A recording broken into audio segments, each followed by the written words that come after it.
Ko whakapuna ki te manga, ko wairo te awa, ko takitimu te waka, ko kanunu te iwi, ko Renée tako ingoa.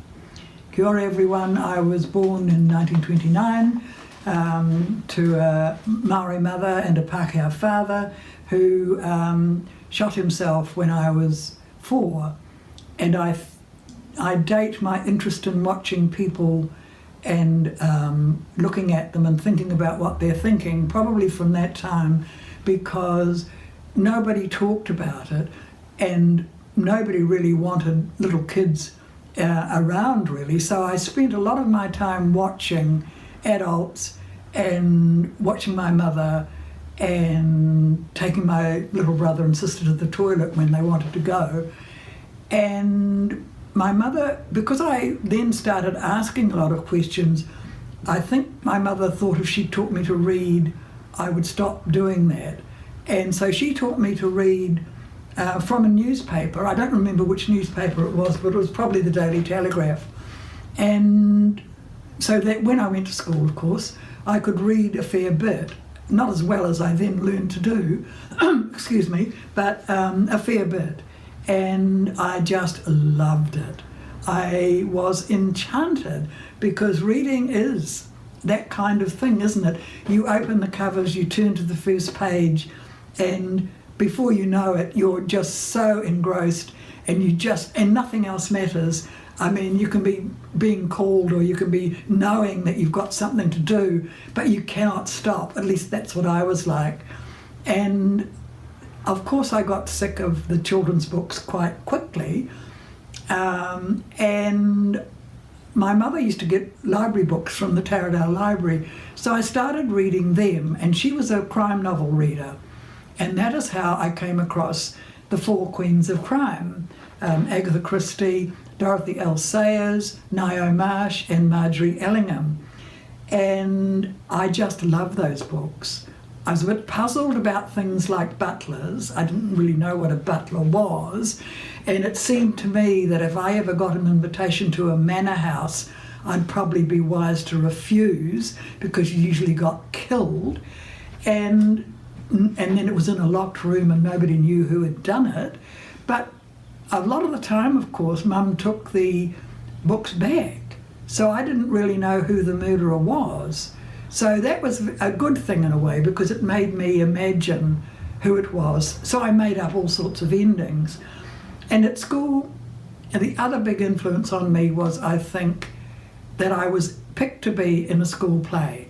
And I was the lead. I was this princess who'd been stolen away by a horrible tinker when she was little. And at the end of the play, I threw off the dirty old cloak, and there I was, resplendent, in my Auntie Olive's pink ball dress, tied at the back with a safety pin so it would fit. So I had this glorious sensation of clapping and feeling like a star, and which was such a big contrast to my real life. And then being able to lose myself in books.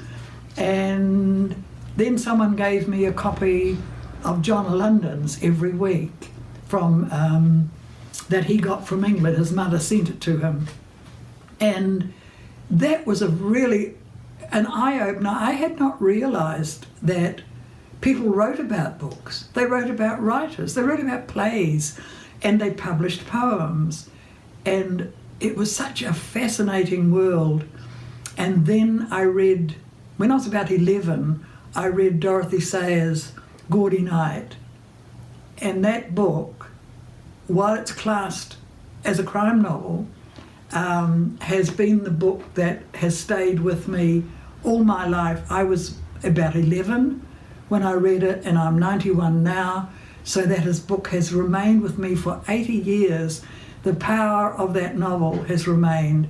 One of the things about it that I absolutely loved and was a bit puzzled by, though, was the debate in it about whether women should work after they married.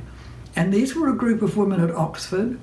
It was an imaginary college, but it was at Oxford, where Sayers herself had gone, and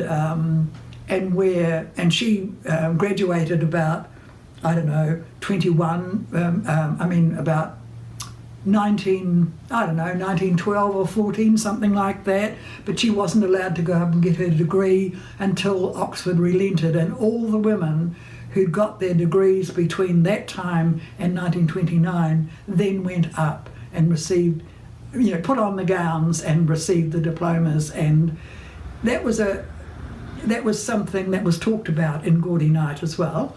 But the thing that I just liked the way they talked about poetry, and they quoted from books and things, and it just, it just became kind of a fairy tale, I guess, for grown-ups, because it has stayed with me, this idea of living in a community of people who think books are just great and who take the time to talk about them. It's very rare even now that I meet someone who's as crazy about books as I am, but it happens, and that's always been a really good thing. I started to write the crime novel because I was teaching how to write one. I thought I could teach that because I'd read so many, and I'm a teacher, of course, and I'd done other workshops, so I knew how to go about that. So I did that and realised at the first class that the only way I could really judge whether the course was working was by doing it myself. So I did the homework, and if you come on one of my courses, the requirement is that you write 10 pages a week. So I wrote 10 pages a week, and at the end I had 100 pages. So I thought, I'm a child of the Depression, waste not, want not, so I'll write the book. So I wrote another 3 or 4 drafts, and then we had the wild card. And I'd read, I think it was Graham Greene who said, crime writers needed a splinter of ice in the heart. And I don't have that. I like people to be happy. I like happy endings. The wild card has an historical crime in it and some nasty business on the way. And I thought about killing one of the characters. So I decided I better do this because that is what crime writers did. So I knocked this guy off on the Friday, and I couldn't get it out of my head all weekend. And I just was worried about him all the time, and I thought, I just can't stand this any longer. So on the Monday, I just rolled back the stone and he came back into the book, and he's still there. And I don't know. When I knew that I had been shortlisted for the Ngaio Marsh Awards, first of all, I thought it was a joke, and then I thought, surely they'll find out that I'm not really, I don't have the splinter of ice. And but then I saw some quotes from something that the International Panel of Judges had said, where they complimented the book on its sense of place and the way it was written. And so I felt really pleased, and it just that will be enough, really. I'm quite convinced that the wild card may not get placed in the end of year in the Ngaio Marsh Awards, but in a way, just having it put on within the 6th has been a real thrill. And from someone who thought, no, I'll never write a crime novel, it's quite extraordinary, really, to think that it's ended up on the shortlist. And I think there's probably been some sort of mistake, but nobody's saying that at the moment. I think it's time for us to hear a little bit from the book. What do you reckon? All right. Ruby kicked at the branch and managed to send it onto the ground. She stamped on sparks, kicked the smouldering branch further away from her.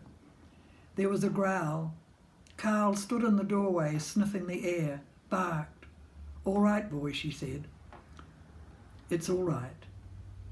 The same dark-faced figure barged round from the back of the shed. Carl growled, barked his outrage, ran to the top step and launched himself. The man raised the spade, belted it at the dog like sending a high ball to the boundary. Carl's growl stopped abruptly. He fell, lay still. "No!" yelled Ruby. "No!" The figure, still holding the spade, ran straight into the briar patch and forged its way through. Ruby ran to Carl. She knew it was too late, had to be too late, but she gently touched his chest. No heartbeat. One eye was closed, the other had been bashed into his skull. No more blood trickled.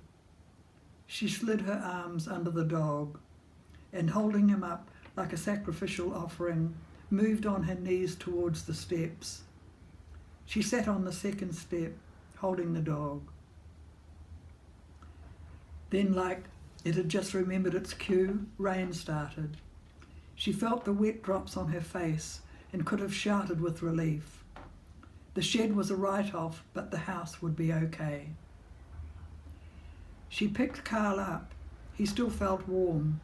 She walked over and laid him down near the French doors, ran inside, grabbed 2 of the old coal sacks from the wash house, then ran into her bedroom, grabbed a blanket, tiptoed out onto the now slippery porch, carefully put the blanket over the dog. Oscar came round from the side of the house, saw Carl, ran, fell to his knees beside the dog, leant his face against the furry shoulder. Ruby felt her face twisting, remembered Meg's words. Love is such a bloody wild card. Oscar patted Carl. Then, eyes wet, he stood up, took a sack, and both of them, holding the sacks like shields, they ran straight at the overgrown prickly mess, like knights of old charging at the enemy. They pushed against the hard resistance of the whippy, stabbing branches and forced their way in. The rain got heavier, drops falling off the torch like stars. Spider was lying on his side, one arm reaching out, holding a spade, the other clutched against his chest. He was drenched, his grey hair moulded to his head like a bathing cap. He looked like he was asleep. There was blood on his shoulder and on his chest. Oh, fuck no, thought Ruby. No. He opened his eyes. Took you long enough, he said.